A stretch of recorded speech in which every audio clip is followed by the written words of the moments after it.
بسم اللہ الرحمن الرحیم۔ السلام علیکم۔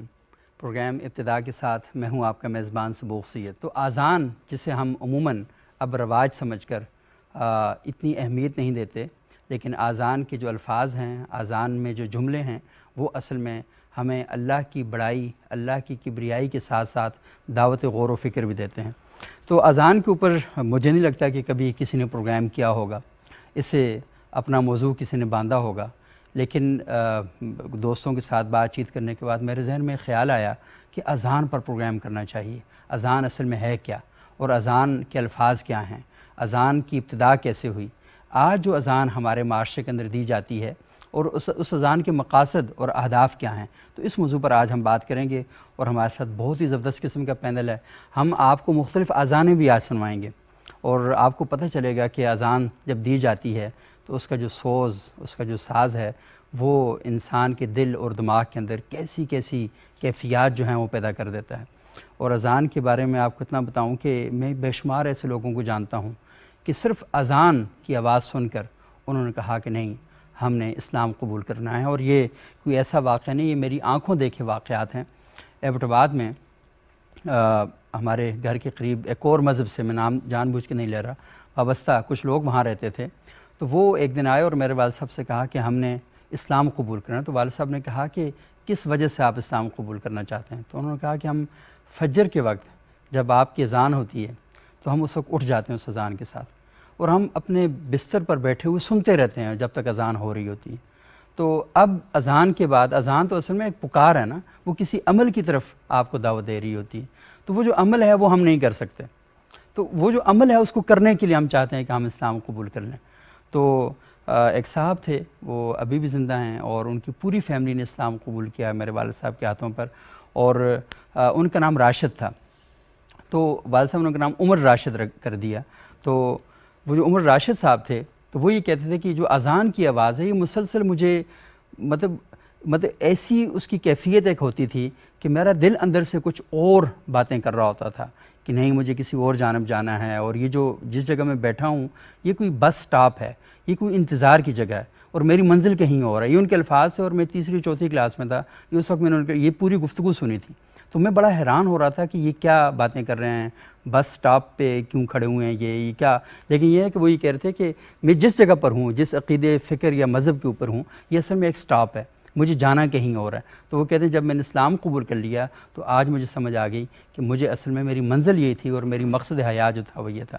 تو اذان جب دی جاتی ہے تو اذان کی آواز کسی کے دلوں پر اتنا اثر کر دیتی ہے کہ وہ مذہب تبدیل کر دیتا ہے۔ اور کچھ ایسے لوگ بھی ہیں معاشرے کے اندر، اللہ تعالیٰ انہیں ہدایت دے کہ اذان کی آواز انہیں سنائی دیتی ہے اور وہ نماز کے لیے بھی تیار نہیں ہوتے۔ تو آج ہم اس موضوع پر گفتگو کریں گے۔ ہمارے ساتھ موجود ہیں معروف عالم دین جناب مفتی محمد طیب صاحب، بہت شکریہ مفتی صاحب آپ یہاں تشریف لائے۔ ہمارے دوسرے انتہائی معزز مہمان ہیں جناب قاری عبدالماجد صاحب، لاہور سے تشریف لائے ہیں، بہت شکریہ قاری صاحب آپ یہاں تشریف لائے۔ اور ہمارے تیسرے انتہائی معزز مہمان ہیں جناب قاری عبید الرحمن صاحب، بہت شکریہ عبید صاحب آپ یہاں تشریف لائے۔ مفتی صاحب میں تھوڑا سا چاہوں گا کہ اذان کے بارے میں تھوڑا سا بتائیں، اذان ہے کیا؟ بسم اللہ الرحمن الرحیم۔ بہت شکریہ سید صاحب، آپ کے پروگرام میں آ کر مجھے گفتگو کا موقع ملا۔ جو آپ کا سوال ہے کہ اذان کیا ہے، اس کی حقیقت کیا ہے، تو در حقیقت یہ اللہ کی طرف سے بندوں کے لیے پکار ہے، اعلان ہے کہ اللہ جل شانہ اپنے بندوں کو دنیا کے کام دھندوں، مصروفیات سے نکال کر چاہتے ہیں کہ وہ اللہ کے گھر کے اندر اللہ کی عبادت کے لیے، اللہ کی بندگی بجا لانے کے لیے اس کے دربار میں حاضر ہوں۔ صحیح۔ یہ در حقیقت اللہ کی طرف سے ایک صحیح۔ دعوت نامہ ہے جو صدیوں سے ہمارے مسلمان معاشروں کے اندر دن میں کم از کم 5 بار جو ہے وہ اللہ کی طرف سے یہ دعوت اور یہ پکار، صحیح۔ یہ مسلمانوں کے گلی کوچوں میں، محلوں میں، بستیوں میں، آبادیوں میں اللہ کی طرف سے صحیح۔ جو ہمارے مسلمان معاشرے کے مؤذن ہیں یہ فریضہ و سر انجام دیتے ہیں۔ صحیح۔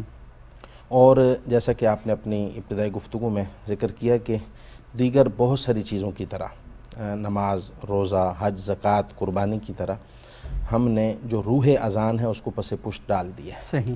اور اذان کو اب ہم صرف نماز کے لیے ایک پکار اور نماز کے لیے ایک اعلان کی حد تک جو ہے وہ محدود کیے ہوئے ہیں، جبکہ نماز، روزے، حج، زکوٰۃ کی طرح اذان کا بھی ایک فلسفہ ہے، اذان کی بھی ایک حقیقت ہے، اور اگر ان حقائق کو سامنے رکھ کر ہم اذان جو ہے وہ کے کلمات سنیں، اذان کے پیغام کو سمجھیں، تو ہمارے جو دلی جذبات ہیں اور امنگیں ہیں وہ سراسر تبدیل ہو جائیں گی۔ صحیح۔ اس لیے ہمیں اذان کو ایک رسمی چیز کے طور پر نہیں لینا چاہیے، بلکہ اس کو ایک عبادت اور اللہ کی طرف سے اور اللہ کے حبیب پاک صلی اللہ علیہ وسلم کی طرف سے ایک شعار اور ایک اہم اسلامی عظمت کے مینار کے طور پر ہمیں لینا چاہیے، اور ہمیں ان حقیقتوں کی طرف ضرور اپنے ذہنوں کو اور دل و دماغ کو متوجہ کرنا چاہیے جو اذان کے کلمات اور جملوں میں پنہا اور پوشیدہ ہیں۔ بہت خوبصورت بات آپ نے کی کہ جو یہ کوئی رسمی چیز نہیں ہے، جی، یہ باقاعدہ ایک عملی چیز ہے، اور جب اذان کی آواز آئے تو اصل میں اذان کی آواز معاشرے میں خیر کے لیے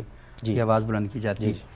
اچھا قاری عبدالماجد صاحب، اذان کے بارے میں ہم یہ دیکھتے ہیں کہ اللہ کے رسول صلی اللہ علیہ وسلم نے جب مسجد قائم کی ہجرت کے بعد مدینہ طیبہ میں، تو وہاں پر ہم دیکھتے ہیں کہ یہ ضرورت محسوس ہوئی کہ لوگوں کو کیسے بلایا جائے، تو یہ بھی ایک مشاورت کا عمل تھا، کیونکہ اس سے پہلے ہم یہ دیکھ رہے تھے کہ کچھ لوگوں نے مشورہ دیا کہ جھنڈا جو ہے وہ لہرا دیا جائے، کچھ لوگوں نے کہا کہ کسی خاص جگہ پر آگ روشن کر دی جائے، اور کیونکہ کچھ مذاہب کے لوگ آگ روشن کر دیتے تھے، اور کچھ کیا یہ سینگ ایک بجایا جاتا تھا یہودیوں کے ہاں، پھر مسیحیوں کے ہاں ناقوس وہ بجایا جاتا تھا۔ تو اللہ کے رسول نے کہا کہ یہ کوئی طریقہ جو ہے اسے پسند نہیں کیا، بلکہ آپ نے جو طریقہ پسند فرمایا ہوئے خواب میں وہ، تو میں کہوں گا تھوڑا سا بیان کریں کہ جو ابتدا ہوئی اذان کی وہ کیا تھی؟ جی، بسم اللہ الرحمن الرحیم۔ جیسا کہ آپ نے ذکر فرمایا کہ یہ ایک واقعہ ہے، احادیث کے اندر آتا ہے کہ حضرت عبداللہ بن زید تھے جنہوں نے خواب دیکھا رضی اللہ تعالی عنہ، صحیح، اور ان کے ساتھ ساتھ سیدنا عمر فاروق رضی اللہ تعالی عنہ۔ تو جب آپ نے حضرت عبداللہ بن زید نے خواب نبی علیہ الصلوۃ والسلام کو سنایا تو اس کے اندر جو خوبصورت بات ہے، نبی صلی اللہ علیہ وسلم نے ان کے خواب کی تصدیق فرمائی، اور پھر سیدنا بلال حبشی رضی اللہ تعالی عنہ سے فرمایا کہ آپ اذان دیں۔ تو جب آپ نے ان سے فرمایا کہ کیوں، آپ نے فرمایا کہ اس لیے کہ ان کی آواز بلند ہے اور نرم اور شیریں آواز ہے ان کی، تو ہمیں اس سے یہ بھی سمجھنا چاہیے کہ جب اذان دی جائے گی تو بلند آواز والے کسی صاحب کو اس کے لیے منتخب کیا جائے، کیونکہ اذان ندا ہے، تو اذان کی آواز کو ہم نے لوگوں تک پہنچانا ہے، جو اگر نہیں پہنچے گی تو اس کا وہ مقصد فیل ہو جاتا ہے۔ دوسرا یہ کہ اذان کی خوبصورتی بھی اس کے ساتھ ہونی چاہیے، اذان کو اتنے خوبصورت انداز میں کہا جائے کہ جو لوگ اس کو سن رہے ہیں ان کے دل کھینچے چلے آئیں نماز کی طرف، مسجد کی طرف، اور ان کو کسی اور چیز کی ضرورت نہ پڑے کہ ان کو دعوت دینی پڑے یا ان کو کہا جائے بار بار، اذان کان میں پڑی تو اس کے بعد ان کا دل کرے کہ ہم جا کر مسجد کے اندر جائیں اور نماز پڑھیں۔ ایک واقعہ اسی کس طرح کا، جب نبی علیہ الصلوۃ والسلام وفات پائے گئے تو سیدنا بلال حبشی رضی اللہ تعالی عنہ دمشق کی تشریف، بڑا لمبا واقعہ ہے، تشریف لائے، تو اس وقت جب انہوں نے اذان دی تو کہتے ہیں کہ لوگوں نے مدینہ شریف کے اندر اس طرح سے لوگوں نے اس طرح سے رونا شروع کر دیا کہ گویا کہ ان کو وہ یاد آ گیا نبی صلی اللہ علیہ وسلم کا وہ دور، اور ان کے دل کی کیفیت یہ ہوگی۔ تو اذان جو ہے یہ دلوں کی کیفیت کو بدلتی ہے، اور اگر نہیں بدلتی تو ہمیں سوچنا چاہیے کہ اس کے اندر کوئی کمی ہے، کوئی کم رہ گئی ہے، تو ہمیں اس کو زیادہ بہتر اور خوبصورت بنانے کی کوشش کرنی چاہیے۔ صحیح، اور اذان ویسے بھی شروع میں جو میں نے بات کہی کہ یہ تو اصل میں معاشرے کو بہتر بنانے کی ایک آواز ہے، کیونکہ جب آپ تھوڑی دیر کے لیے مارکیٹ میں جاتے ہیں، اپنے کاروبار کے لیے جاتے ہیں، تو پھر اس کے بعد واپس آپ مسجد میں جب آتے ہیں تو آپ کو اس میں تھوڑی دیر بعد اس بات کا احساس دلایا جاتا ہے کہ جب آپ مگن ہوتے ہیں کسی لالچ میں، کسی رقابت میں، کسی بغض میں، کسی حسد میں، تو تھوڑی بعد پھر مسجد سے آواز آتی ہے، نہ بھائی نہ، یہ نہ کرنا، کیونکہ اذان جو ہے وہ اقرار توحید ہے، یہ اقرار رسالت ہے، یہ معرفت اسلام ہے، یہ نماز جو ہے یہ تو اصل میں اللہ کے سامنے سرنڈر کرنے کا نام ہے، ایک کامیابی کا وعدہ بھی ہے اللہ کی طرف سے، یہ جو ہے آپ اس طرف آؤ گے تو کامیابی ملے گی، کامیابی کا فارمولہ اس کو آپ کہہ سکتے ہیں کہ یہ بالکل ہے، اور کیونکہ یہ جو ہے نا حی علی الفلاح کہ آؤ کامیابی کی طرف، اور ساتھ ہی نا قرآن پاک میں 18ویں پارے میں قد افلح المؤمنون، تحقیق وہ مومن کامیاب ہو گئے، تو وہ جو مومنین کے کاموں کی فہرست ہے نا وہ پوری یہ بتاتی ہے کہ آؤ فلاح کی طرف، فلاح کے کام یہ ہیں، تو وہ سارے بتائے گئے ہیں کہ معاشرے کے اندر خیر کیسے قائم کی جا سکتی ہے، معاشرہ بہتر کیسے قائم، تو چیزیں آپس میں بہت ویل کنیکٹڈ ہیں، آپس میں اتنی گہرے طریقے سے جڑی ہوئی ہیں، اور جب تک ہم اس مطابقت کو سامنے نہیں رکھیں گے تو شاید ہمیں چیزوں کے سرے تو ہمیں معلوم ہوں، چیزوں کے آخری حصے تو ہمیں پتہ چل جائیں، لیکن یہ نہیں پتہ چل جائے گا کہ چیزیں آپس میں جڑتی کیسے ہیں۔ اچھا، اذان کے آپ نے بات کی اور مفتی صاحب نے بات کی کہ اذان کی ایک تو یہ ہے کہ اس کے معنی کیا ہے، اس کا مفہوم کیا ہے، اس کا پس منظر کیا ہے، لیکن اذان خود جب اپنے الفاظ کے ساتھ ہماری سماعتوں کی طرف آتی ہے تو اس وقت دیکھتے ہیں ایک خاص کیفیات جو ہیں ہمارے اوپر طاری ہوتی ہیں۔ تو عبید الرحمن صاحب، آپ تھوڑا سا ہمیں بتائیں کہ اذان کے بارے میں آپ نے خود جب اذان سنتے ہیں تو کیا کیفیت طاری ہوتی ہے آپ کے اوپر، اور آپ کی اللہ تعالیٰ نے بڑی اچھی آواز آپ کو دی ہے، تو کون سی اذان، کون سا لہجہ آپ کو پسند ہے؟ بسم اللہ الرحمن الرحیم۔ دراصل اذان جو انسان ہے وہ اللہ کا ذکر ہے۔ جب کوئی مؤذن اذان دیتا ہے، مثلا اللہ اکبر وہ کہتا ہے، تو اس سے مراد یہ کہ اللہ سب سے بڑا ہے۔ صحیح۔ یہ دراصل دوسری صورت میں یہ پیغام ہوتا ہے کہ نہ آپ کا کاروبار بڑا ہے، نہ آپ کے بیوی بچے بڑے ہیں، نہ آپ کی تجارت بڑی ہے، نہ آپ کی انڈسٹری بڑی ہے، وہ سب سے بڑی چیز اللہ کی ذات ہے۔ صحیح۔ تو گویا جب اذان اللہ اکبر کہہ دیا تو اس کا مطلب یہ ہوا کہ آپ دنیا کے تمام تقاضے جو آپ کی نظر میں بڑھے ہیں، چونکہ انسان چونکہ دنیاوی چیزوں کو دیکھ کر ہیبت اس کے اوپر طاری ہوتی ہے، وہ دنیا کی چیزیں دیکھتا ہے تو ان کو بڑا سمجھنے لگ جاتا ہے۔ تو ہر وقت میں کیلکولیٹ کر رہا تھا کہ ایک اذان کے اندر 6 مرتبہ اللہ اکبر آتا ہے، اور جو 5 اذانوں میں یہ 30 بار تعداد بنتی ہے، اور اگر اس کے اندر اقامت کے الفاظ اللہ اکبر بھی شامل کر لیے جائیں تو یہ کم از کم 60 بنتے ہیں۔ صحیح۔ اور دن کی 5 نمازیں، رکوع سجود سنتیں ملا کر اگر ٹوٹل اللہ اکبر کی تعداد کیلکولیٹ کی جائے تو یہ 296 بنتی ہے۔ 296 بار اللہ اکبر ہم ادا کرتے ہیں دن کی 5 نمازوں کے دوران۔ تو اللہ کی عظمت، اصل میں اس کا مقصود یہ ہے کہ اللہ کی عظمت اور اللہ کی کبریائی بندے کے دل میں موجزن ہو جائے، اور اپنا انکار ہو جائے گا۔ اپنا انکار ہے، سوسائٹی کے اندر جو بھی بڑے بڑے بت ہم نے کھڑے کیے ہیں ان سب کا انکار ہے، اور اقرار توحید ہے کہ اللہ کی جو ذات ہے یہ سب سے بڑی ذات ہے۔ ایسے ہی آپ دیکھیں جی، جب اللہ کی عظمت دل میں بیٹھ جائے گی پھر دنیا کی تمام چیزیں اس کو ہیچ نظر آئیں گی، صحیح، اور باقی چیزوں کی نفی ہوتی جائے گی۔ پھر آگے اشہد اللہ الہ الا اللہ، جب اس کے اندر ہم یہ کہہ دیں گے کہ اللہ کے سوا کوئی معبود نہیں، یعنی ہم نے غلامی صرف خدا کی کرنی ہے، تو پھر یہ دنیاوی جو چیزیں ہیں جن کو ہم اپنے اوپر طاری کرتے ہیں یا ان کی غلامی کرتے ہیں تو وہ چیزیں بھی پیچھے چلی جائیں گی۔ آگے اشہد ان محمد رسول اللہ، اقرار رسالت ہو جاتا ہے۔ اس کے نتیجے میں یہ ہوتا ہے کہ بھئی آپ صلی اللہ علیہ وسلم اللہ تعالیٰ کے سفیر ہیں، ان کا حکم بھی یہی ہے کہ وہ یعنی اللہ کے حکم کو ہم پر امپلیمنٹ کرواتے ہیں، تو یقیناً سفیر جو اسلام ہے محمد رسول اللہ صلی اللہ علیہ وسلم، تو گویا ان کی اس کے ساتھ ہمارے ساتھ یہ ہو جاتا ہے کہ ہمیں ان کا بھی ہمیں فالو کرنا پڑتا ہے کہ یعنی نبی اکرم صلی اللہ علیہ وسلم کی ذات بھی ہمیں اس طرف بلا رہی ہے۔ صحیح۔ تو اذان کا فلسفہ اصل میں اس کی الفاظ پہ غور کرنے سے پتہ چلتا ہے، اور اگر یہ چیزیں غور کرنے سے جو دل کے اندر بیٹھتی جاتی ہیں تو نہ صرف بندہ مسجد کی طرف کھینچتا جاتا ہے، بلکہ وہ جو آپ کہہ رہے تھے نا گفتگو میں کہ اگر کوئی آدمی کسی برے کام میں ہو یا کوئی ایسا ہو رہا ہو تو وہ اس سے بچنے کی کوشش کرتا ہے، چونکہ دن میں 5 مرتبہ اس کو اللہ کے گھر کی طرف بلایا جا رہا ہوتا ہے۔ صحیح۔ تو یہ بات اچھا، یہ دیکھیں یہ بڑا اہم ہے، اور بات کو دیکھیں کہ اذان کی جو آواز ہے یہ نیکیوں کی طرف تو ابھارتی ہے۔ اچھا، کئی واقعات ایسے ہیں اور جو ہمارے ذاتی تجربے میں اور آپ نے بھی سنے ہوں گے کہ کچھ لوگ برائی کے ارادے سے، برے کام کی نیت سے کسی جگہ موجود تھے، اچانک اذان کی آواز آئی تو انہوں نے برا کام چھوڑ دیا اور ان کو شرمندگی محسوس ہونا شروع ہوئی کہ وہ یہ کیا کام کر رہے ہیں، تو وہ غلط کاموں سے باز آ گئے۔ تو اذان کی آواز جو ہے وہ آپ کو جہاں نیکیوں کی لیے ابھارتی ہے وہاں برائیوں سے بچاتی بھی ہے اور روکتی بھی ہے۔ لیکن یہ نا کہ اذان کی جب ہم آواز کی بات کرتے ہیں تو اصل میں جب تک اس میں سوز نہیں ہوتا، اس میں گداز نہیں ہوتا، اور اذان دینے والا، کیونکہ دیکھیں اذان کے لیے تربیت اللہ کے رسول صلی اللہ علیہ وسلم جیسے مفتی صاحب نے بتایا کہ سیدنا بلال کا انتخاب کیا، اور سیدنا بلال کا انتخاب اس لیے کیا کہ ان کی آواز میں سوز بہت زیادہ تھا، آواز اونچی بھی تھی اور آواز میں سوز بھی زیادہ تھا، تو وہ لازمی ایک کنیکشن بناتی ہے، ایک تعلق بناتی ہے۔ ماحول کا بہت بڑا اثر ہوتا ہے۔ اگر آپ کسی ایسی جگہ بیٹھے ہوئے ہیں کہ جہاں پر شور شرابہ بہت زیادہ ہے، وہاں پر آپ گفتگو نہیں کر سکتے، تو گفتگو کے لیے گفتگو کا ماحول پیدا کرنا ضروری ہے۔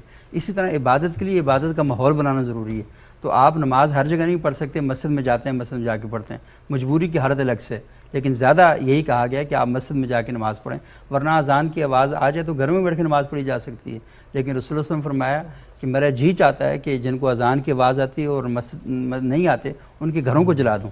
کہ اللہ کے رسول صلی اللہ علیہ وسلم نے کتنا، جن کو حریص علیکم بالمؤمنین رؤوف الرحیم کہا گیا ہے، اتنے نرم دل شخصیت ہیں کہ وہ یہ کہتے ہیں کہ میں جا کے گھروں کو جلا دوں.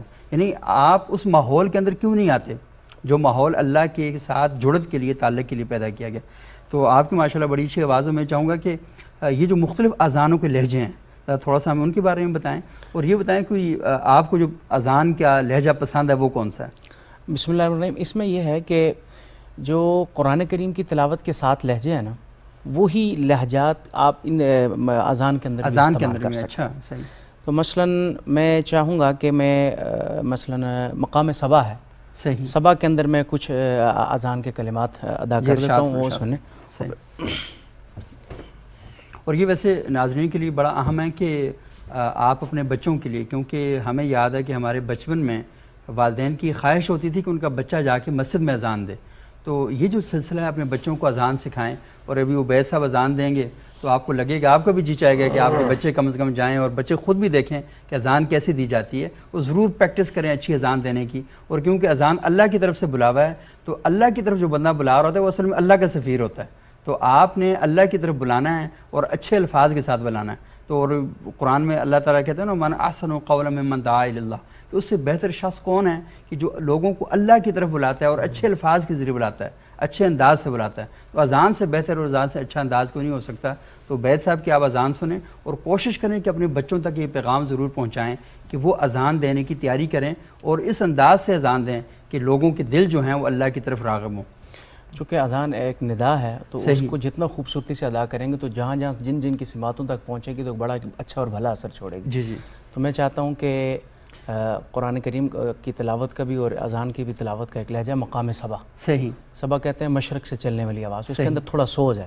صحیح. تو میں ذرا چاہتا ہوں کہ اس کے اندر میں ذرا اذان پڑھ بسم کر اللہ سنا. بسم اللہ. اللہ اکبر اللہ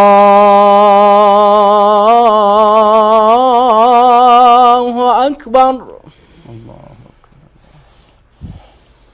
اللہ اکبر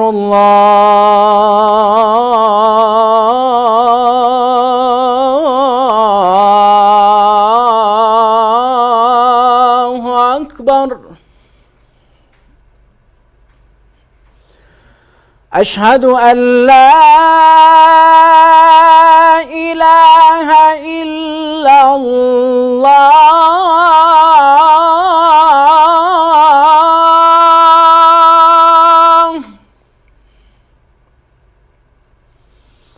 اشہد ان لا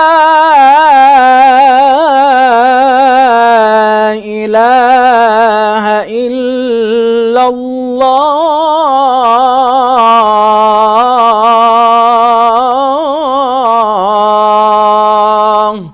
ماشاء اللہ. اشہد ان محمد رسول اللہ،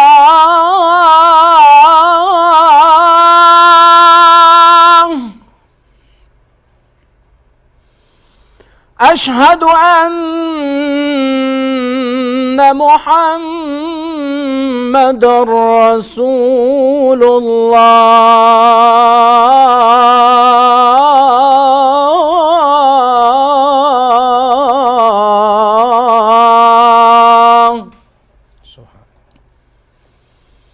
حی علی الصلاة،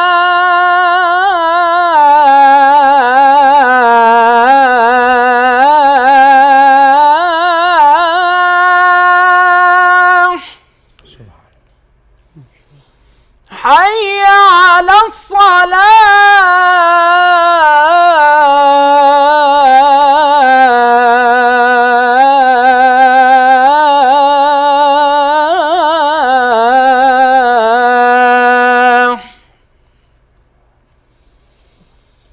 حی علی الفلاح،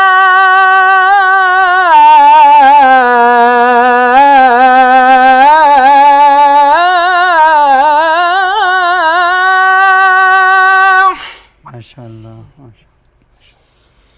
حی علی الفلاح.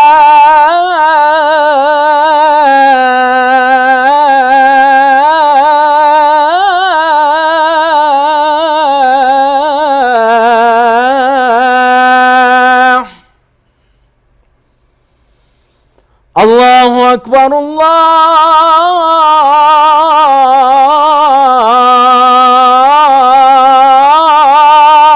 أكبر لا إله إلا الله.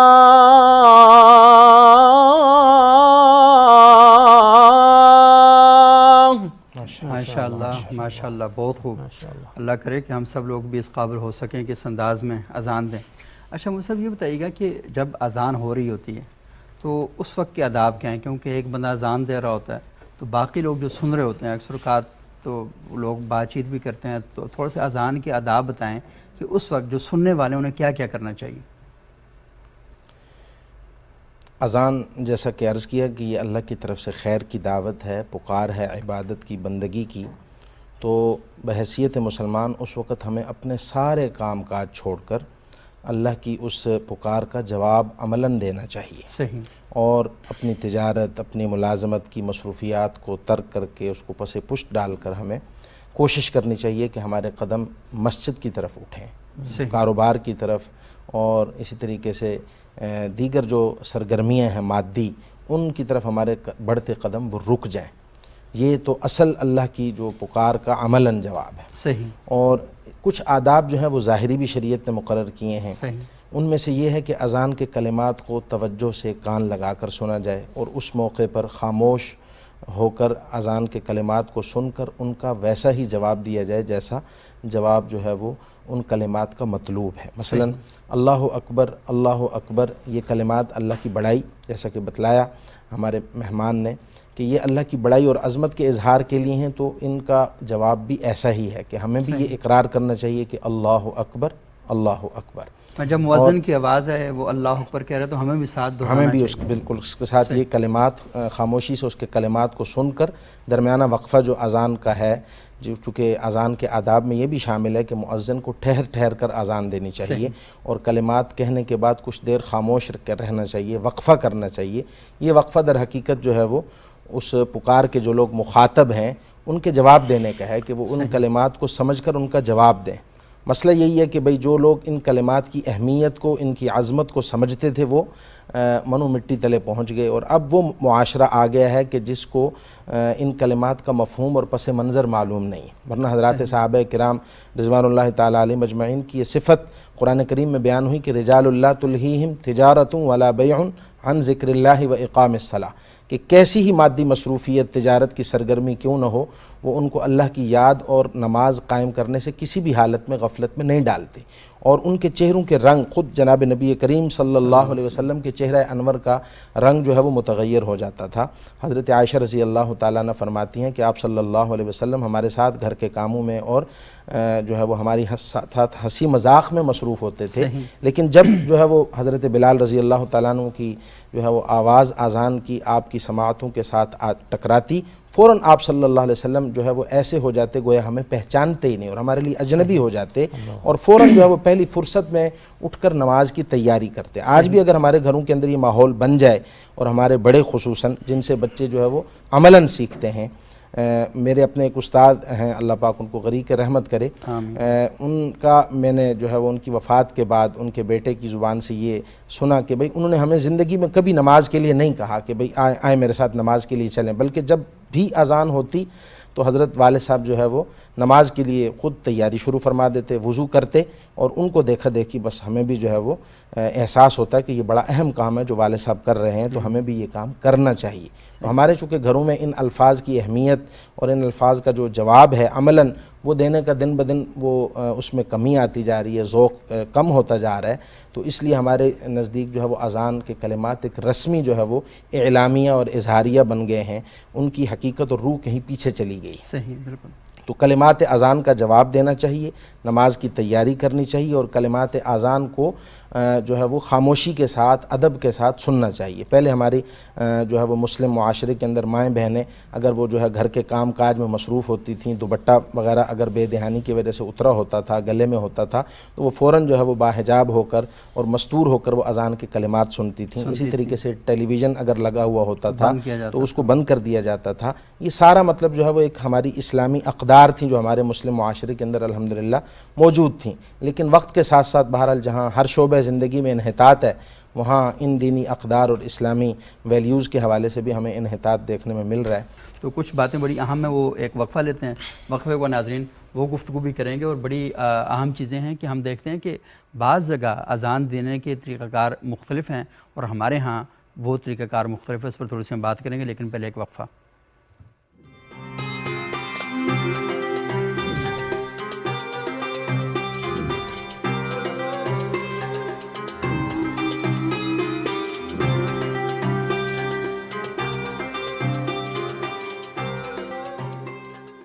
آج ہم گفتگو کر رہے ہیں اذان کے حوالے سے، اور اذان میں آپ نے دیکھا ہوگا کہ آپ بعض کا حرم میں ہم اذان دیکھتے ہیں ٹی وی چینل پر جب دکھائی جاتی ہے تو وہاں پر دونوں ہاتھ کانوں تک لے کر آتے ہیں، اور جب تک اذان ختم نہیں ہوتی تب تک ہاتھ رکھے۔ بعض علاقوں میں دیکھتے ہیں کہ صرف ایک جو ہاتھ ہے اسے کان تک لایا جاتا ہے، اور بعض جگہ ہم دیکھتے ہیں کہ اللہ اکبر کہا تو پھر ہاتھ نیچے رکھ دیے جاتے ہیں، جب دوبارہ کوئی جملہ کہنا تو اس وقت ہاتھ اٹھائے جاتے ہیں۔ تو تھوڑا سا اس بارے میں جانتے ہیں اس کا کیا پس منظر ہے۔ تو قاری ماجد صاحب، یہ بھی سوال ذہن کے اندر جب اذان کی بات کرتے ہیں تو ذہن کے اندر آتا ہے، تو اس کی کیا وجوہات ہیں؟ میرا خیال ہے اس کے پیچھے ایک کلچر کہہ سکتے ہیں آپ اس کو، کہ لوگ اپنے ماحول کے مطابق اس کو کرتے ہیں۔ کان کے اوپر آواز رکھنے کے پیچھے جو بیسک کانسیپٹ ہوتا ہے وہ یہ تھا کہ آواز کو کنٹرول کرنے کے لیے اور آواز میں تھوڑی سی جان پیدا کرنے کے لیے، زور لگانے کے لیے۔ صحیح۔ تو آپ نے بھی دیکھا ہوگا کہ بعض سنگر بھی جو ہیں وہ جب گانا گاتے تھے تو کان پر آواز رکھ لیتے تھے۔ ہماری قرات کے اندر جب قاری تلاوت کر رہا ہوتا ہے تو کانوں پر ہاتھ رکھتے ہیں، ایک رکھتے ہیں، دونوں رکھتے ہیں، تو اس سے آواز کو کنٹرول کیا جاتا ہے۔ صحیح۔ بعض جگہوں پہ ہم نے بھی دیکھا ہے حرم شریف کے اندر ہاتھ یہاں پر رکھتے ہیں، پھر جب کلمہ اور وہ پورا کر لیتے ہیں آواز کا ایک جملہ تو اس کو پھر ہاتھ کو نیچے کر لیا جاتا ہے۔ ہمارے ہاں رواج یہ ہے کہ ہاتھوں کو مسلسل رکھتے ہیں اور جب تک اذان ختم نہیں ہو جاتی ہے وہاں تک، اس وقت تک وہ ہاتھ وہیں پر رہتے ہیں۔ بعض جگہوں پر ایسا بھی ہے کہ جب اذان دے رہے ہوتے ہیں تو آواز کو ایسے کانوں کو ہلا رہے ہوتے ہیں، اس کو بہت زیادہ وہ بھی اس بھی آواز کو کنٹرول کرتے ہیں۔ تلاوت کے اندر بھی ہوتا ہے۔ یہ مختلف انداز ہیں، یہ اس کے پیچھے کہ کسی استاد کو دیکھا یا اپنے آپ کو کسی نے ایک طریقہ سمجھا کہ اسے بہتر طریقے سے کیا جا سکتا ہے، آواز کو میں کیسے کنٹرول کر سکتا ہوں، اس کے پیچھے یہ ہے۔ مختلف روایات ہیں وہ ساری چل رہی ہیں، جس میں نماز کے باب میں ہم دیکھتے ہیں کہ بعض لوگ ہاتھ چھوڑ کے نماز پڑھتے ہیں، بعض لوگ سینے پر ہاتھ رکھ دیتے ہیں، بعض لوگ ناف کے اوپر ہاتھ رکھتے ہیں، تو اس طرح یہ بھی ایک روایت یعنی اذان کا کوئی لازمی حصہ نہیں ہے۔ صحیح، اذان کا لازمی حصہ نہیں ہے، اصل مقصد ان کلمات کی ادائیگی ہے احسن سے احسن، بہترین سے بہترین انداز میں۔ باقی رسول اللہ صلی اللہ علیہ وسلم نے حضرت بلال سے فرمایا کہ اپنے انگلیاں جو ہے وہ اپنے کانوں کے اوپر رکھ لیا کرو کہ اس سے تمہیں جو ہے وہ سکون کے ساتھ، مطلب آپ کی اپنی آواز اپنی سماعتوں کے ساتھ نہیں ٹکرائے گی۔ کانوں کے اندر انگلیاں ہوں گی تو آپ اپنی آواز کی جو بازگشت ہے اس سے آپ بچ جائیں گے اور آپ کی آواز زیادہ بلند اور زیادہ بہتر طور پر جو ہے وہ ابلاغ کا کام کر سکے گی۔ صحیح۔ تو اصل مقصد یہ ہے کہ اذان کے الفاظ کیا ہیں اور اذان کا مقصد کیا ہے، اس طرف ہمیں دیکھنا چاہیے بجائے اس کے کہ ہم ان چیزوں پہ پڑھ جائیں۔ کسی بھی طریقے سے اس کو کیا جا سکتا ہے، جو آپ کو بہتر لگتا ہے، جس سے آپ بہتر کر سکتے ہیں اسی کو اپنا سکتے ہیں، کوئی پابندی نہیں۔ اچھا عبید صاحب، جو لوگ اذان دیتے ہیں، رسول اللہ صلی اللہ علیہ وسلم دیکھیں حضرت بلال کا انتخاب کیا اور کیا کہتے ہیں ابو محذورہ کو جی بالکل باقاعدہ سکھایا کہ آپ نے جب یہ جو ترجیح ہے اس میں آپ نے پہلا جو جملہ اس کو آہستہ بولنا ہے، دوسرا اونچی آواز سے بولنا ہے، تو بڑی فضیلت بھی ان کی بیان کی گئی۔ آپ کو جب مکہ میں آئے تو ڈھونڈا بلال کہاں ہے اذان دینے، اور ایک دن اذان اللہ کی چھت پر کھڑے ہو کر ان سے اذان دلوائی باقاعدہ، اور ایک دن ایسا بھی آیا کہ بلال نے اذان نہیں دی، وہ کہتے فجر لیٹ ہوگی، تو یہ بھی ہوا۔ تو اس کا مطلب مؤذن کی بھی ایک بڑی فضیلت ہے، بڑی شان ہے۔ تو تھوڑا سا بیان کریں کہ جو اذان دینے والا ہے اس کی کیا امپورٹنس ہے؟ بسم اللہ الرحمن الرحیم۔ دیکھیں جی، مؤذن کی فضیلت میں آپ صلی اللہ علیہ وسلم کی حدیث ہے کہ قیامت والے دن ان کی گردنیں سب سے لمبی ہوں گی اور وہ مشک کے ٹیلوں پر ہوں گے۔ واہ! تو یہ ان کی فضیلت ہے کہ اور پھر مؤذن کے انتخاب کے اندر یہ ہے کہ اس کی خوش الہانی، وہ خوش آواز ہونا چاہیے۔ خوش آواز ہوگا تو دیکھیں عام دنیاوی طور پر لوگ گانے بھی سن رہے ہوتے ہیں، ڈیفینیٹلی وہاں انہی سنگر کا تعین ہو رہا ہوتا ہے کہ جن کی آواز اچھی ہے، بالکل ایسے ہی ہے، کریٹیوٹی ہے ان کے اندر۔ تو ہمیں بھی چاہیے کہ جیسے کہ ہمیں حضرت بلال کے عمل پتہ چلتا ہے کہ آپ صلی اللہ علیہ وسلم نے فرمایا کہ ان کو کہ بھئی ان کی ایک تو آواز گونجدار تھی اور دوسرا ان کی آواز لاؤڈ تھی. صحیح. تو اس وجہ سے ان کا انتخاب ہوا. تو امام کی مؤذن کے انتخاب کے اندر پہلے تو یہ ہونا چاہیے کہ اس کا کم از کم گلا اچھا ہو اور اس کی آواز کے اندر مٹھاس ہو، چونکہ یہ ایک ایسی ندا ہے کہ جس کو گلی محلے کے تک جانا ہے. صحیح. اور اس کو پیغام لے کے جانا ہے اور اللہ کے گھر کی طرف بلانا ہے. تو آپ کو جب بھی کسی دیکھیں جی ہم جب پکارتے ہیں ہم مثلا کسی کو پکارنا ہو تو مقصود ہی ہوتا ہے کہ وہ آ جائے. صحیح. تو اگر ہم اس کو جتنے مثلا ہم فون پہ کسی کو میسیج کر رہے ہوتے ہیں کسی کو، تو مثلا کسی گیسٹ کو بلانا ہو تو اس کے لیے القابات کا استعمال کرتے ہیں، خوب سے خوب جملے استعمال کرتے ہیں. اور اگر وائس نوٹ بھیجنا ہو تو وہ بڑا محتاط ہو کے بھیج رہے ہوتے ہیں. صحیح.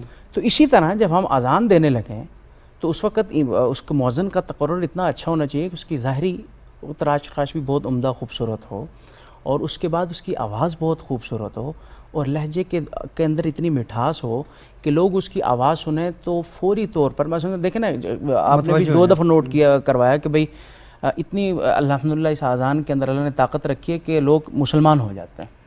تو جب گلی محلے تک ایک ندا کی شکل میں اس کو بھیجنا ہے، آواز کی شکل میں بھیجنا ہے، تو وہ جتنی خوبصورت ہوگی تو اتنا اس کا اثر آخر تک پورا سر جائے گا. اچھا ویسا ہم یہ دیکھتے ہیں کہ کئی جگہ مثال کے طور پر ترکی مجھے جانے کا اتفاق ہوا تو وہاں پر ہم دیکھیں امام خطیب سکول ہیں، امام حاطب سکول بھی یہ کہا جاتا ہے، لیکن وہاں پر باقاعدہ تربیت کروائی جاتی ہے اور بڑا اس بات کا خیال رکھا جاتا ہے کہ جو دین کی طرف لوگوں کو دعوت دیتا ہے اس کا حلیہ، وضاقتہ، انداز گفتگو کیسا ہونا چاہیے، اور پورا اس کو ٹرین کروایا جاتا ہے.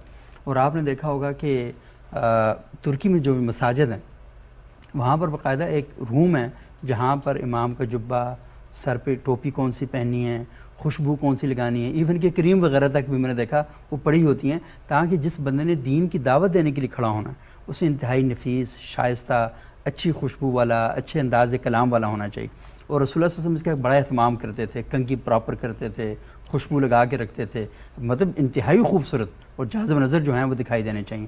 اور مؤذن کے لیے یہ تھا کہ وہاں باقاعدہ اسکول میں ٹریننگ کروائی جاتی ہے کہ جو مؤذن ہوں گے وہ گورنمنٹ کی طرف سے ہوں گے، ان کو باقاعدہ تنخواہ ملتی ہے، لیکن وہ جب اذان دیتے ہیں تو آپ کو پتہ پورا ایک ماحول جو ہے اس کے اندر نا وہ ٹھہرنا شروع ہو جاتا ہے. وہ جتنی بھی جلدی ہوتی ہے نا، اچانک سے لگتا ہے کہ اللہ اکبر کی آواز کے ساتھ ہی نا ماحول میں سکون کی ایک لہریں جو ہیں وہ دکھائی دینا شروع ہو جاتی ہیں آپ کو کہ بڑا ایک سکون ہے. تو ہمارے ہاں میرا خیال ہے کہ میری معلومات میں تو نہیں، اگر آپ کی معلومات میں ہو کہ کسی سکول میں یعنی کسی بھی ادارے میں اذان دینے کی تربیت کروائی جاتی ہو، اذان کے مقابلے ہوتے ہوں، اچھی اذان کون دے گا، تو اس پر کوئی توجہ بہت ہی کم ہے. بالکل ایسا ہی ہے. اب جو سال گزر رہا ہے اس کے رمضان کے اندر سعودی عرب میں ماشاءاللہ اس کا اہتمام ہوا ہے کہ وہاں دنیا کا سب سے بڑا اذان کا مقابلہ بھی ہوا. اچھا ماشاءاللہ. اور دنیا کا سب سے بڑا قرات کا مقابلہ بھی ہوا. صحیح. اور آپ ترکی کا ذکر کر رہے ہیں، اور ترکی سے ہی ایک صاحب تھے کہ جن کی پہلی پوزیشن ہے پوری دنیا میں، کیونکہ وہاں تربیت کا انتظام ہے تو اس لیے پھر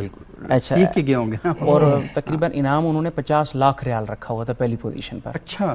یہ آپ دیکھیں کہ اذان کی اہمیت اور اس کو خوبصورتی سے ادا کرنے کے لیے اتنا بڑا انعام رکھا انہوں نے، یہ یقیناً اس کی اہمیت کی طرف اشارہ ہے. تو اب پاکستان کے اندر چونکہ جیسے کہ میں کل بھی ذکر کر رہا تھا آپ کے ساتھ پروگرام میں کہ قرات کے حوالے سے بھی معدوم تھا سلسلہ، فن قرات کے لہجات کے حوالے سے، اور یہ اذان کی تربیت کے حوالے سے.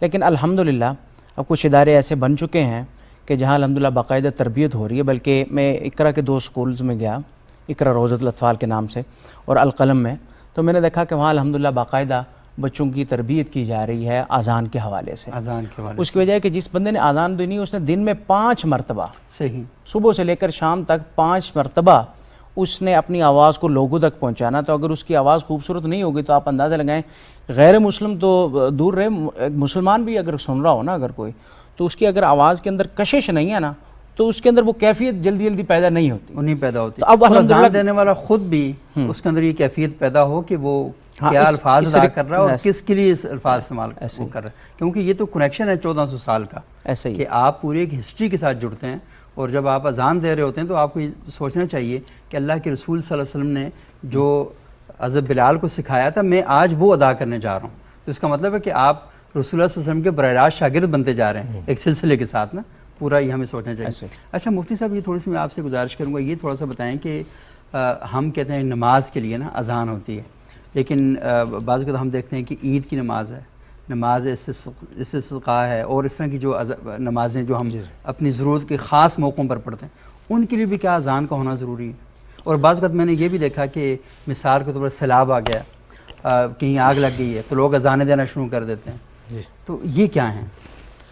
بنیادی طور پر تو اذان پنجگانہ نمازوں کے لیے ہی مشروع ہوئی ہے، اور انہی کے لیے جو ہے وہ اذان دینا سنت ہے اور شعار اسلام ہے۔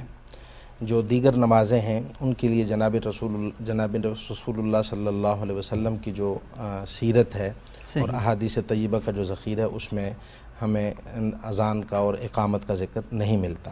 چنانچہ حضرت جابر رضی اللہ تعالیٰ عنہ کی روایت ہے کہ میں نے کئی مرتبہ رسول اللہ صلی اللہ علیہ وسلم کے ساتھ نماز عیدین ادا کی، لیکن ہمیشہ بغیر اذان اور اقامت کے میں نے آپ صلی اللہ علیہ وسلم کے ساتھ نماز عید پڑھی ہے۔ تو علمی زبان میں چونکہ اس طرح کی چیزوں میں ہم جو ہے وہ جب تک رسول اللہ صلی اللہ علیہ وسلم کا کوئی حوالہ یا کوئی ریفرنس نہ ہو تو ہم اپنی طرف سے کوئی بات تجویز نہیں کر سکتے۔ تو چونکہ رسول اللہ صلی اللہ علیہ وسلم نے نماز عیدین، اس طرح سورج گرہن کی نماز، اسی طریقے سے استسقاء کی نماز، ان کے لیے بس اتنا اعلان کر دیا جاتا تھا کہ نماز تیار ہے، فلاں وقت نماز استسقاء ہوگی، فلاں وقت نماز کسوف ہوگی، کیونکہ نماز کسوف سورج گرہن ہونے پر پڑھی جاتی ہے، نماز استسقاء بارش وغیرہ نہ ہو رہی ہو تو تب پڑھی جاتی ہے۔ البتہ جو ہے وہ گھر کے اندر اگر کوئی جادوئی اثرات ہوں، شیطانی اثرات ہوں، تو چونکہ حدیث پاک کی روح سے پتہ چلتا ہے کہ بھئی جب مؤذن کی اللہ اکبر کی آواز شیطان کے کانوں سے ٹکراتی ہے تو وہ بہت ناگواری کا اظہار کرتے ہوئے وہاں سے دور بھاگ جاتا ہے، اور جب اذان ختم ہوتی ہے تو تب وہ واپس آ جاتا ہے، اور پھر جب اقامت کے موقع پر مکبر تکبیر کہنا شروع کرتا ہے تب وہ پھر جو ہے وہ وہاں سے دور چلا جاتا ہے۔ پھر جب نمازی نماز میں مصروف ہوتے ہیں تو وہ پھر ان کے پاس واپس آ کر ان کے دل میں وسوسہ ڈالنے کی کوشش کرتا ہے۔ تو اس سے پتہ چلا کہ اذان کے کلمات چونکہ الہامی ہیں، کوئی مطلب خود ساختہ یا رائج طریقوں کی بنیاد پر نہیں لیے گئے، خود ساختہ نہیں ہے، خدا ساختہ، خدا ساختہ، خدا فرمودہ ہیں، الہام فرمودہ ہیں، جیسا کہ مطلب میرے بھائی نے ذکر کیا کہ حضرت عبداللہ بن زید بن عبد ربی ہی وہ خواب میں سوئے ہوئے تھے کہ ان کو دو سبز کپڑوں میں ملبوس ایک شخص دکھائی دیا جس کا نام تو انہیں معلوم نہیں تھا، لیکن اس کے ہاتھ میں ناقوس تھا۔ تو انہوں نے ان سے کہا کہ بھئی اے اللہ کے بندے یہ ناقوس بیچو گے؟ تو انہوں نے کہا تم ناقوس کو کیا کرو گے؟ انہوں نے کہا جی ہمارے ہاں مشورہ ہو رہا ہے تو ہم اس ناقوس سے لوگوں کو نماز کے لیے بلائیں گے۔ تو کہنے لگے کہ میں اس سے بہتر تمہیں بتاتا ہوں۔ تو انہوں نے ان کو اذان کے کلمات اول سے لے کر اللہ اکبر سے لے کر لا الہ الا اللہ تک سارے کہہ کے سنائے، اور پھر اس کے بعد صبح آ کر انہوں نے یہ خواب رسول اللہ صلی اللہ علیہ وسلم کو سنایا۔ تھوڑی دیر بعد حضرت عمر فاروق رضی اللہ تعالیٰ عنہ بھی تشریف لے آئے، اور انہوں نے بھی کہا کہ بھئی قسم ہے اس ذات کی جس نے آپ کو حق کے ساتھ بھیجا، میں نے بھی یہی خواب دیکھا ہے۔ تو اس طرح مطلب جو ہے وہ یہ اذان کے کلمات کا تعین ہوا۔ تو ان کلمات کا تعین جب الہامی ہے اور ان کا استعمال وہ بھی جو نبوی ہمیں مطلب سنت اور سیرت سے معلوم ہوتا ہے وہ پنجگانہ نمازوں کے لیے ہے۔ اس طرح اگر پنجگانہ نمازیں انفراداً پڑھی جائیں تو تب بھی، جماعت کے ساتھ پڑھی جائیں تب بھی، البتہ یہ ہے کہ بھئی حضرت عبداللہ بن مسعود رضی اللہ تعالیٰ عنہ کا فرمان ہے کہ اگر اکیلے جو ہے وہ نماز پڑھ رہے ہیں تو آپ اس کے لیے اذان اور اقامت نہ بھی کہیں تو تب بھی ٹھیک ہے، لیکن اگر باجماعت نماز پڑھ رہے ہیں تو اس کے لیے اقامت وہ کہہ لینی چاہیے۔ قضا نمازیں اگر باجماعت ادا ہو رہی ہیں، جیسے کہ رسول اللہ صلی اللہ علیہ وسلم کی غزوہ خندق میں نمازیں قضا ہوئیں، آپ صلی اللہ علیہ وسلم نے ان کو بالترتیب جب ادا فرمایا تو ہر نماز کے لیے جو ہے وہ اذان اور اقامت وہ آپ صلی اللہ علیہ وسلم نے کہلوائی، اذان بلکہ کہلوائی، اذان ایک مرتبہ کہلوائی اور اقامت جو ہے وہ ہر نماز کے لیے آپ صلی اللہ علیہ وسلم نے الگ سے کہلوائی۔ اور اگر دو بندے نماز پڑھ رہے ہوں تو کیا ان کے لیے بھی اقامت کا کیا سفر میں؟ اقامت کا تعلق جماعت کے ساتھ، اور انفراداً نماز میں بھی اقامت کہی جا سکتی ہے، لیکن اس کا زیادہ اہتمام وہ باجماعت نماز کے اندر اقامت کا آدمی کو کرنا چاہیے، باجماعت نماز اقامت کے بغیر نہ ہو۔ تو گھر کے اندر جادوئی اثرات کو دور کرنے کے لیے اگر آپ اذان دینا چاہیں، اسی طریقے سے کوئی مصیبت ہے اجتماعی طور پر، عمومی طور پر کوئی وبا ہے، کوئی پریشانی ہے، کوئی سیلابی صورتحال ہے، جیسے پچھلے کچھ عرصے میں ہم کورونا کی وبا کا جو ہے وہ سامنا کر رہے تھے، اس موقع پر جو ہے وہ اذان۔ اسی طریقے سے ایک اور اذان ہے جو تہجد کی ہے، جس کا ہمیں سیرت اور سنت سے پتہ چلتا ہے کہ رسول اللہ صلی اللہ علیہ وسلم کے زمانے میں دو شخص اذان دیا کرتے تھے۔ عبداللہ ابن ام مکتوم ایک نابینا صحابی تھے جو پیدائشی نابینا تھے، اور دوسرے حضرت بلال رضی اللہ تعالیٰ عنہ۔ تو حضرت بلال رضی اللہ تعالیٰ عنہ کی اذان کے حوالے سے رسول اللہ صلی اللہ علیہ وسلم کا فرمان ہے کہ لا یغرنکم اذان بلال فانہ یوقظ النائمین، کہ وہ تو سوتوں کو بیدار کرنے کے لیے جو ہے وہ اذان دیتا ہے. اس کی اذان سے تم دھوکے میں نہ پڑا کرو, کھاتے پیتے رہا کرو. وہ تہجد کی اذان ہوتی ہے. اچھا, تہجد. اور ہاں البتہ عبداللہ ابن ام مکتوم کی اذان جو ہے وہ بالکل طلوع صبح صادق کے بعد ہوتی ہے, لہٰذا اس سے پہلے آپ کا کھانا پینا کیا ہونا جانا چاہیے, مکمل ہونا چاہیے. اور یہ حرمین کے اندر اب بھی سلسلہ چل رہا ہے کہ وہاں پر صبح کی اذان سے پہلے تہجد کے وقت تہجد کی اذان بھی دی جاتی ہے. اور اصل جو مقصد اذان ہے اس کو سمجھنا چاہیے. میں دیکھتا ہوں کہ پاکستان میں, انڈیا میں یا بنگلہ دیش میں جی بعض جگہ پر اذان کے حوالے سے بہت سی چیزوں کو تھوڑا سا متنازع کر دیا گیا ہے, اور کچھ لوگ اذان سے پہلے کچھ اضافی الفاظ میں استعمال کرتے ہیں. کچھ لوگ فجر کی اذان میں جو الصلاۃ خیر من النوم ہے, یا ہمارے جو مکتب تشیع کے لوگ ہیں وہ حی علی خیر العمل جو ہے اس کا اضافہ کر دیتے ہیں. لیکن تمام مسالک کے جو علماء کرام ہیں ان کے پاس جائیں, وہ آپ کو بہتر گائیڈنس اور بہتر رہنمائی بیسک کلمات پر الحمدللہ اتفاق, بیسک جو کلمات ہیں ان پر سب کا اتفاق ہے. جو اتفاقی چیز ہے اسی کے اوپر کام کرنا چاہیے اور آگے بڑھنا چاہیے. اچھا عبید صاحب, کیونکہ پروگرام کا وقت ختم ہو جاتا ہے, لیکن ایک اذان جو آپ نے ابھی تھوڑی دیر پہلے آپ نے اذان سنائی, تو ہم دیکھتے ہیں کہ وہ بڑی یونیورسل ہے, یعنی پوری دنیا میں ہم دیکھتے ہیں تو اکثر جگہ پر اسی طرح اذان دی جاتی ہے. لیکن ایک اذان کی جو ہمارے پہاڑی علاقے ہیں, کشمیر میں, گلگت بلتستان میں, ہمارے یہ جو ہزارہ بیلٹ ہے, یہاں پر ایک بڑا خاص لہجہ اس اذان کا, اور اس میں بڑا ایک سوز اور بڑی خاص کیفیت ہے. اور جب وہ اذان دی جاتی ہے تو پہاڑیوں میں جب گونج کے واپس ٹکراتی ہے, ہماری سماعتوں تک آتی ہے, تو آپ یقین مانیں کہ انسان کے وجود کے اندر نا ایک عجیب و غریب قسم کی کیفیت جو ہے پیدا ہو جاتی ہے. تو میں چاہوں گا کہ آپ ماشاءاللہ وہ اذان بھی دے سکتے ہیں, تو ہمارے جو آڈینس ہیں ان کے ساتھ, ناظرین کے ساتھ اس اذان کو شیئر کریں, اور اسی کے ساتھ پھر ہمارا پروگرام جو وقت ہے وہ ختم ہو چاہے گا انشاءاللہ. پھر اگلے پروگرام میں ناظرین آپ سے ملاقات کریں, لیکن آپ یہ اذان ضرور سماعت فرمائیں.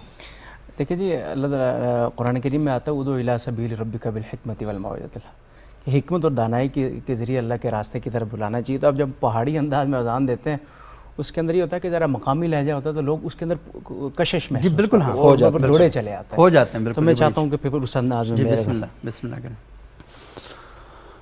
اللہ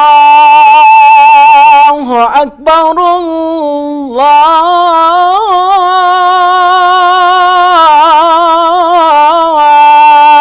اللہ اکبر, اشہد ان لا الہ الا اللہ,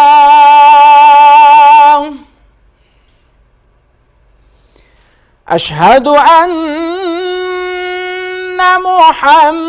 محمد رسول اللہ,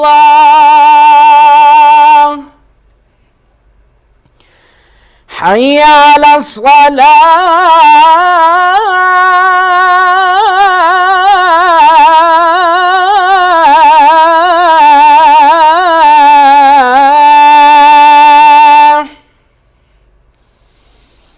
حی علی الفلاح,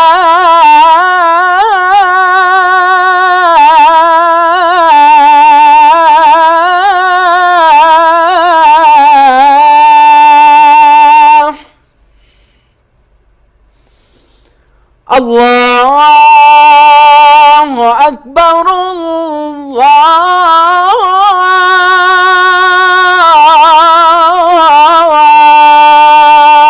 اکبر, لا الہ الا اللہ.